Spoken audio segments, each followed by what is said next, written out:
Abertura, fundo azul. Linha branca horizontal se divide em duas e forma um quadrado que logo se desfaz. Círculo se divide horizontalmente em outros coloridos e se desfazem. No centro, repórter Justiça.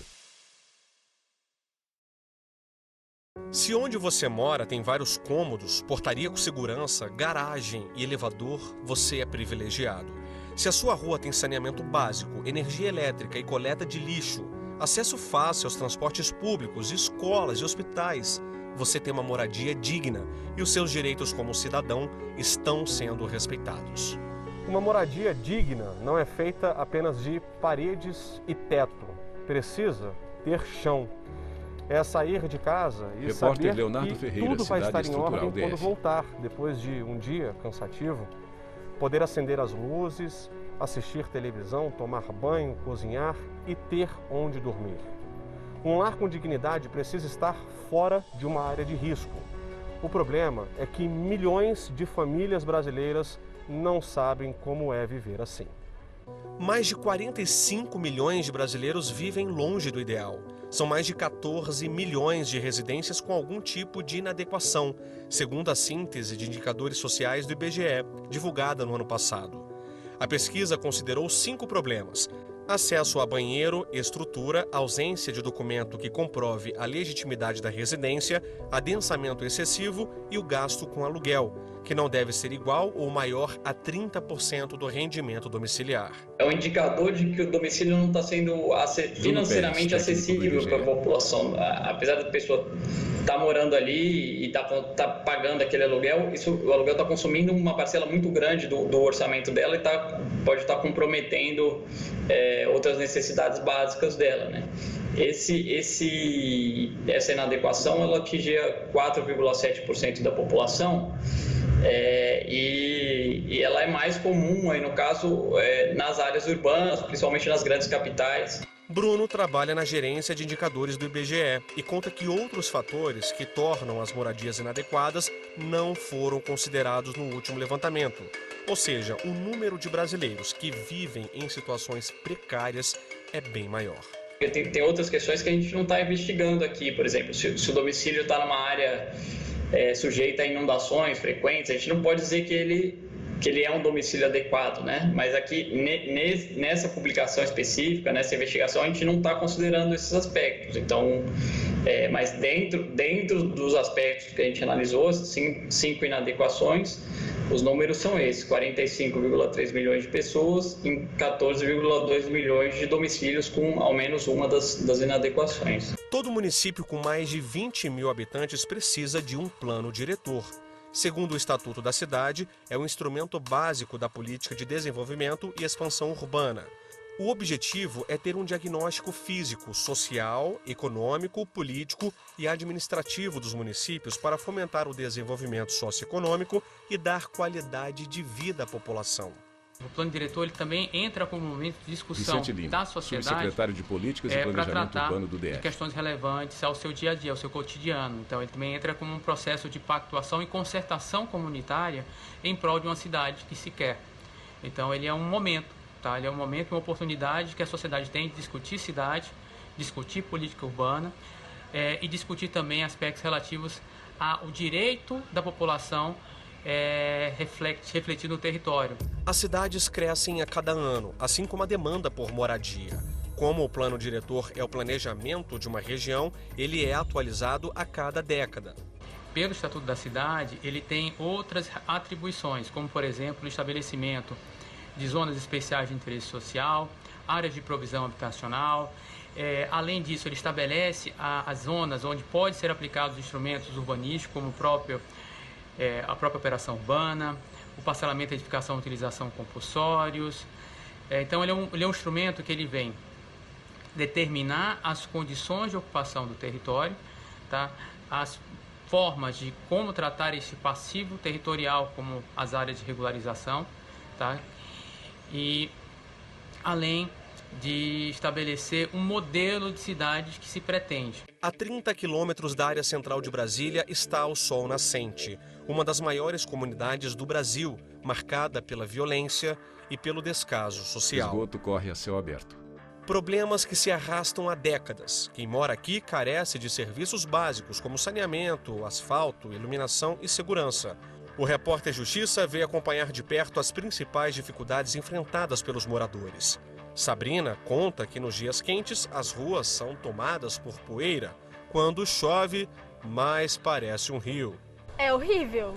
Sabrina Santos, vendedora. A gente sai para trabalhar em questão, tipo, eu mesma vou com 2 roupas, né? Porque eu saio com a roupa, se eu sair com a roupa que eu tô, ela chega toda suja de lama lá em cima, entendeu? Acessibilidade zero. Algumas ruas são intransitáveis. Na maioria delas, carros trafegam com muita dificuldade. O carro tenta desviar de uma série de buracos no asfalto. Ainda passa por cima de alguns. Em poucos minutos da chegada da nossa equipe, flagramos este homem empurrando a moto, porque o pneu havia acabado de furar. Para Rosivaldo, sair e voltar para casa é sempre uma dor de cabeça. Ele conta que praticamente todos os dias, moradores se desequilibram entre as pedras e caem. Cai de bicicleta, cai de moto, cai até de Rosivaldo pé. Gomes, pintor. E tem várias pessoas que o outro tá chovendo tanto que o cara cai de moto e vai sair rodando, tem que pegar. Os outros é que pegam. Eu mesmo nunca peguei não, mas várias pessoas já pegou. Carroceiro. Então nós estamos aqui, ninguém nem olha para nós não. A maior preocupação de Rosivaldo é alguém da família passar mal e precisar de atendimento médico. Ele conta que nem o SAMU, nem o Corpo de Bombeiros entram na rua por causa da quantidade de buracos. A gente já está humilhado, né? E velho não tem hora para adoecer. Pô. Você deita, de repente você está doente, o vizinho que vem, mas saúde não chega aqui não. O sentimento só muda de endereço. Nesse outro trecho do Sol Nascente, o problema tem muitos metros de extensão, essa enorme cratera.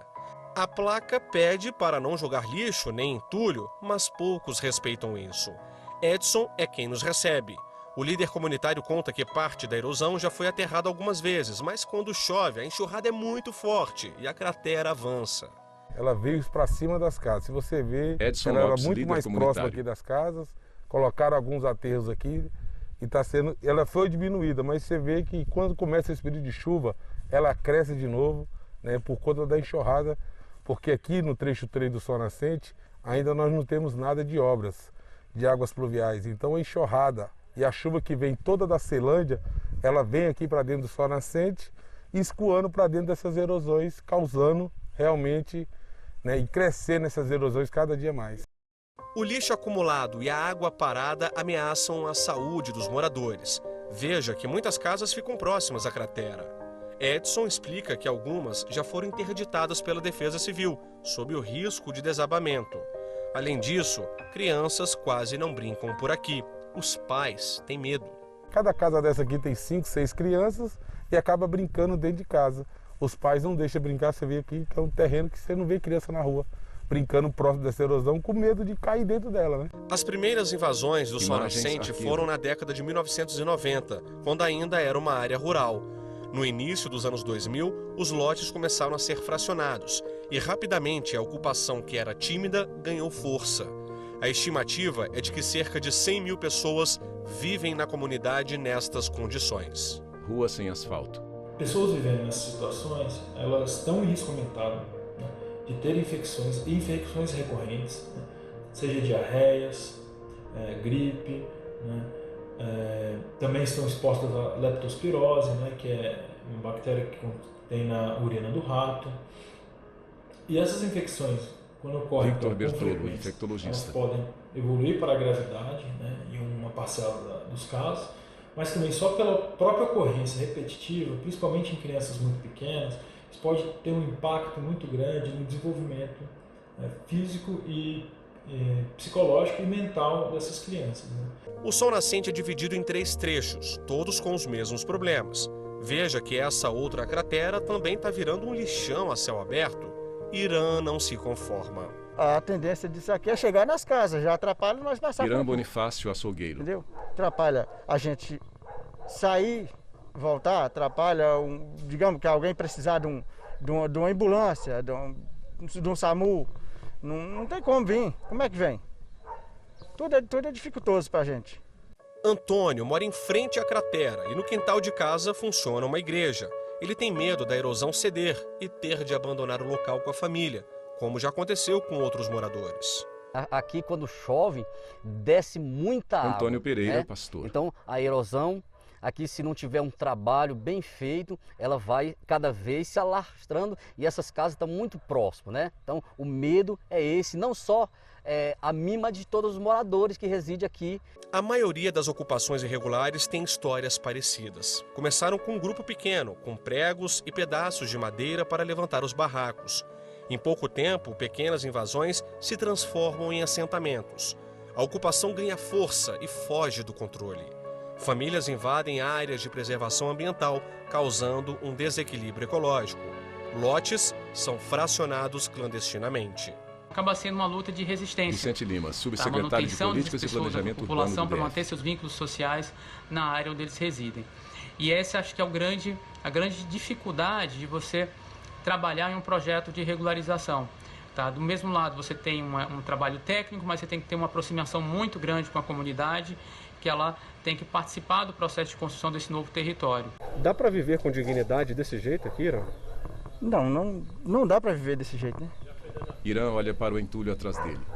Não dá para viver desse jeito. O Repórter Justiça faz um rápido intervalo.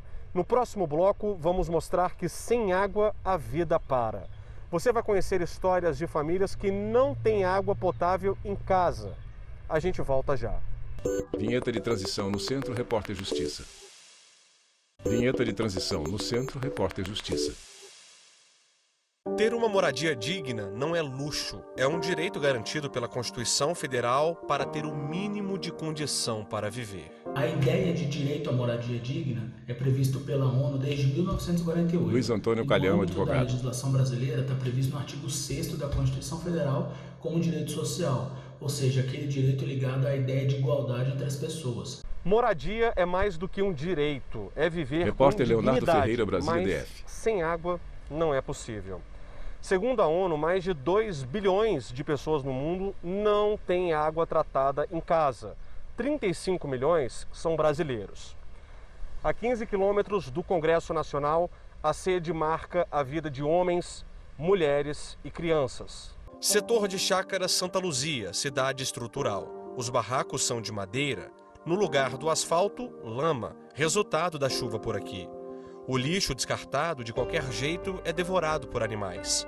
Na poça d'água, a maior dor de cabeça, caixa d'água vazia. Entramos para conhecer onde Fabiana vive com os filhos e o marido. Ela mostra que a água é retirada de um poço artesiano de 10 metros que o marido cavou. Eu uso ele para cozinhar, Fabiana Pereira, para dona de beber, para casa. lavar, para tudo. Tá entendendo?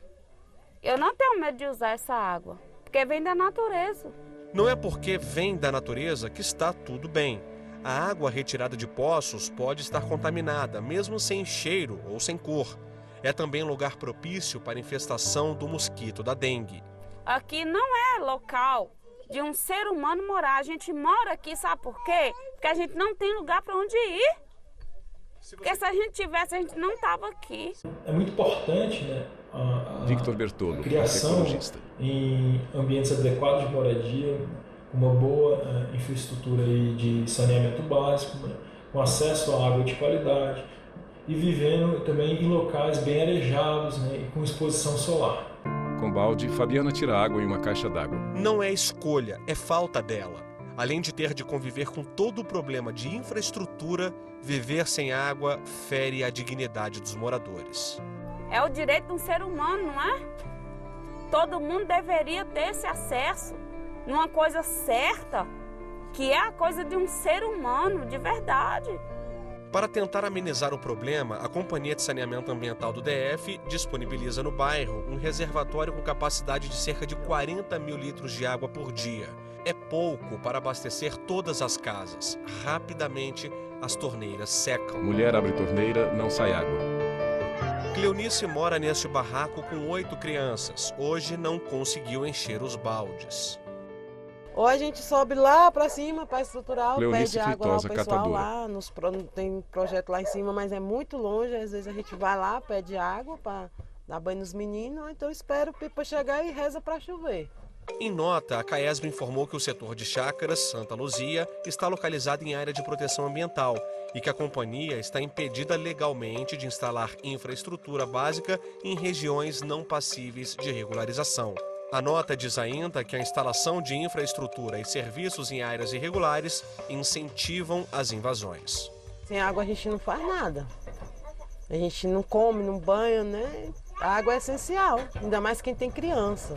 Se o cidadão não Luiz tem Antônio acesso a Calhão, uma moradia advogado. digna, se ele está em situação de rua, ou se ele está em sua casa exposto a um ambiente insalubre, isso reflete tanto na vida particular dele, como acesso ao direito da dignidade que ele não está tendo, ele não está gozando do direito à dignidade da pessoa humana previsto na Constituição Federal, como também influencia diretamente na sociedade a qual ele faz parte.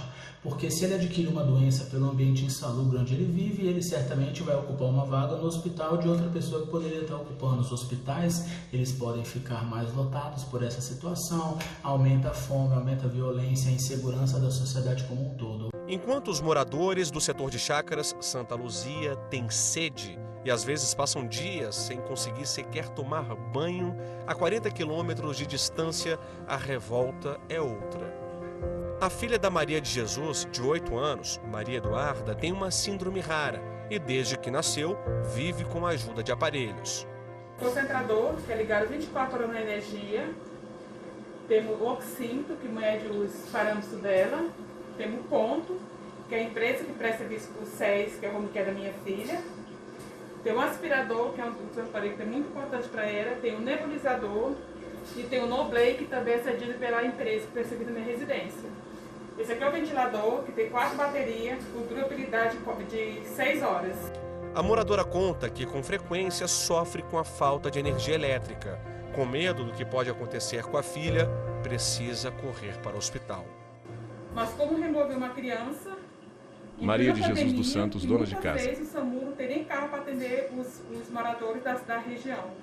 Então eu queria que a SEB desse uma atenção maior para esse paciente que tem essa internação domiciliar como Maria Eduarda. Larissa também já passou sufoco. O filho de 8 anos tem paralisia cerebral e usa ventilação mecânica em tratamento domiciliar.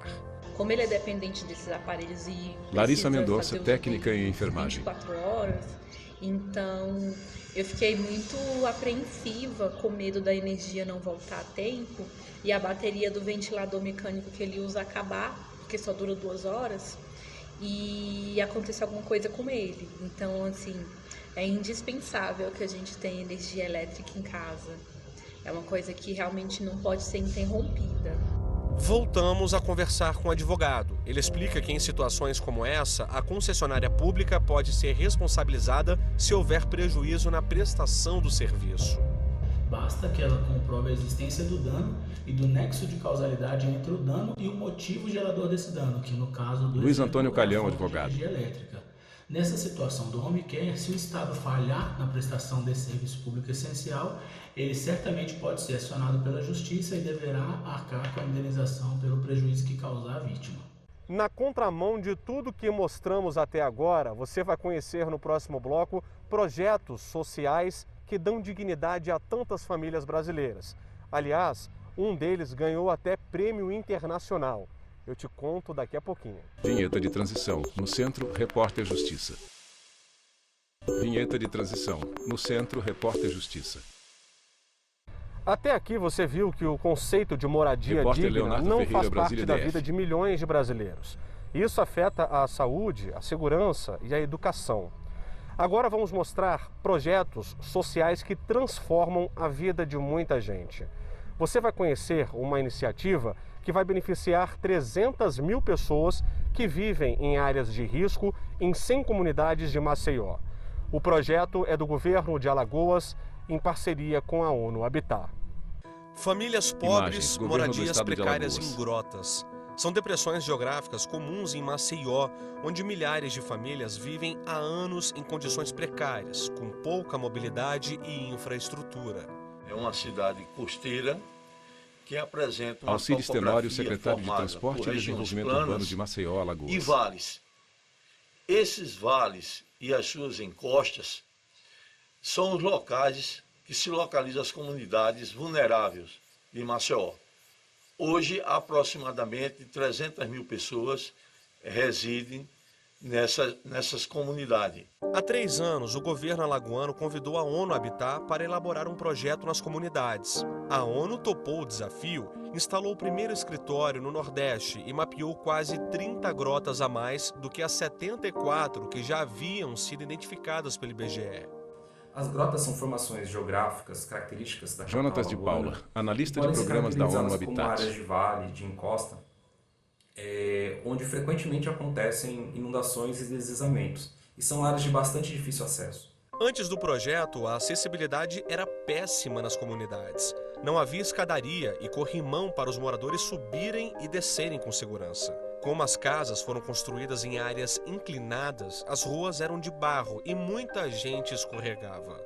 Essas obras são melhorias de implementação de passeios, escadarias, pontilhões, muros de contenção, melhorias de espaços públicos, pequenos espaços públicos e diversas outras obras que têm melhorado a integração entre a comunidade que vive nas grotas e o restante da cidade, assegurando o direito de ir e vir das pessoas com segurança e de circularem na cidade. Mais de 50 grotas de Maceió foram atendidas pelo programa e a previsão é reformar 8.000 casas até o fim do ano. Tem sido implementadas diversas metodologias de produção de dados qualificados para que se conheça melhor os territórios e que sejam desenhadas políticas públicas mais adequadas para enfrentar as principais dificuldades que a população que aí vive enfrenta diariamente.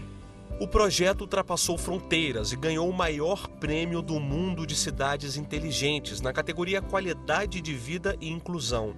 A cerimônia foi virtual e transmitida de Barcelona. Templo da Sagrada Família. O ONU Habitat Brasil espera que esse reconhecimento, essa premiação internacional dada ao governo de Alagoas, inspire outros governos locais, outros atores, outras instituições que trabalham nas cidades brasileiras a também focarem nas populações mais vulnerabilizadas e também a produzirem dados e informações que baseiem políticas públicas que realmente dialoguem com a necessidade concreta das populações mais pobres dos municípios brasileiros. Para o governo do Estado é motivo de muita alegria e muito orgulho também Alcides Tenório, secretário de Transporte e Desenvolvimento Urbano de Maceió, Alagoas. Vulnerável, a comunidade antes esquecidas. A luta por uma vida com mais dignidade não é de Habitat hoje. para a Humanidade a ONG Brasil. Habitat para a Humanidade Brasil atua na causa há quase 3 décadas e já desenvolveu projetos em 11 estados brasileiros. Quase 80.000 moradores de bairros vulneráveis já foram atendidos. A principal dificuldade que nós vemos em relação à moradia adequada no país é a falta de uma Socorro política Leite, pública diretora da continuada. ONG Habitat para a Humanidade A política Brasil. habitacional deveria ser uma política de Estado,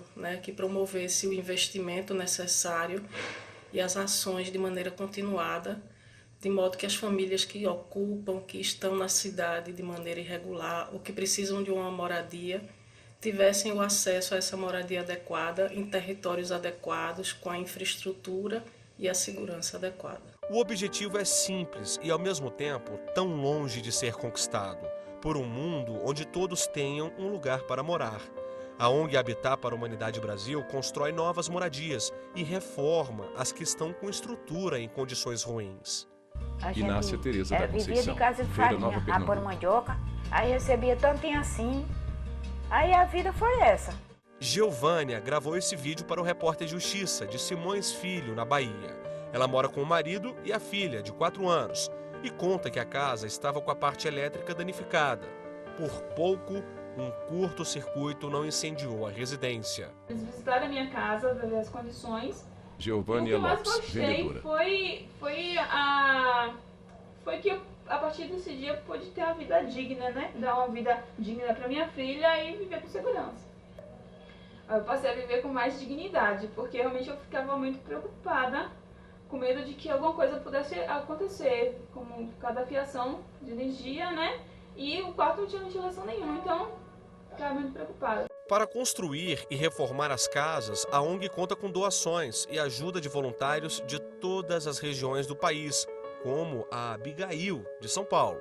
É importante levar para as famílias ou para as pessoas Abigail da Oliveira, comunidade voluntária. as melhorias que a Habitat proporciona, mas também é importante que elas tenham um acolhimento, que a economia ali dentro da comunidade funciona. Eu sinto que eu estou fazendo a minha parte, dentro daquilo que eu posso contribuir para que outras pessoas tenham uma qualidade de vida digna. Dignidade, respeito, esperança e água potável dentro de casa. O Repórter Justiça mostra agora o projeto Água Pura para Crianças, no Vale do Jequitinhonha, em Minas Gerais. A iniciativa é uma ação de responsabilidade social de uma multinacional americana de bens de consumo, com apoio da Child Fund Brasil, um fundo para crianças. Nós identificamos que muitas famílias Cristiano consomem Moura, água coordenador sem de impacto tratamento social Shield Fund principalmente Brasil. nas comunidades rurais. Muitas famílias usavam as próprias mãos para cavar poços até acessar água para consumir. A água contaminada cobrava preço caro. Os moradores passavam mal e tinham problemas de pele. Depois que o projeto chegou à comunidade, água suja nunca mais. Água limpa em balde. Quando poderíamos imaginar que um sachê como esse, de 4 gramas, poderia ser capaz de purificar 10 litros de água? Em meia hora, toda a sujeira é eliminada. O projeto ele não só entrega um sachê e trabalha com a família. Nós trabalhamos toda uma parte de educação ambiental, como manusear a água, como tratar a água, onde jogar, por exemplo, os dejetos fecais e outras coisas relacionadas a lixo e ao meio ambiente. O projeto beneficia mais de 4.000 famílias mineiras, cerca de 20.000 pessoas. O número de atendimentos médicos motivados por doenças associadas à água contaminada diminuiu nos últimos anos. Nós chegamos ao seguinte resultado. Nos municípios que nós atuamos, tiveram uma redução de 50% do número de internações com doenças de veiculação hídrica. E nos municípios que nós não atuamos, aumentou em 13% o número de internações com doenças de veiculação hídrica. É o caso da dona Maria da Consolação. Ela perdeu as contas de quantas vezes precisou ir ao hospital. Hoje, sachê não pode faltar em casa. É um santo remédio. Mudou muito a qualidade da água Maria da Consolação, aposentada. Porque ela era uma água que a gente via como era água pura. Era uma água amarelada, outra hora água escura. A gente tomava a água, sentia que ela não era uma água potável, uma água boa. E aquele gosto assim estranho. É essencial ter projetos pilotos, exemplos positivos que mostrem o caminho a seguir. O caminho a seguir para obter habitação adequada, para mostrar que a saúde pública está melhorando, o que é muito importante, como vemos neste tempo de pandemia, Covid-19. O Repórter Justiça fica por aqui. Já segue a gente no YouTube? Ainda não? Nosso canal é TV Justiça Oficial. Se quiser entrar em contato conosco, o e-mail é reporterjustiça@stf.jus.br. Você já sabe, né? Na semana que vem, temos um novo encontro. Até lá. Créditos finais. Produção Vanessa Oliveira. Reportagem Leonardo. Edição e texto Leonardo Ferreira. Cabelo, maquiagem Ediane Neves. Figurino Thalita Oliveira. Cinegrafia Francisco Cosmo, Lúcio Ribeiro e Paulo Dutra. Assistência técnica Cleber Leite. Edição de pós-produção Diego Gagliotti. Videografismo Lucas Matias. Audiodescrição visual de roteiro Kainan Leão. Narração Valmir Nascimento. Núcleo de programação Rosa Waza. Núcleo técnico Fábio Guedes. Núcleo de produção de programas Flávia Soledade. Supervisão Coordenadoria de Gestão da TV Rádio Justiça. Secretaria de Comunicação Social STF. Realização TV Justiça Essencial 2021.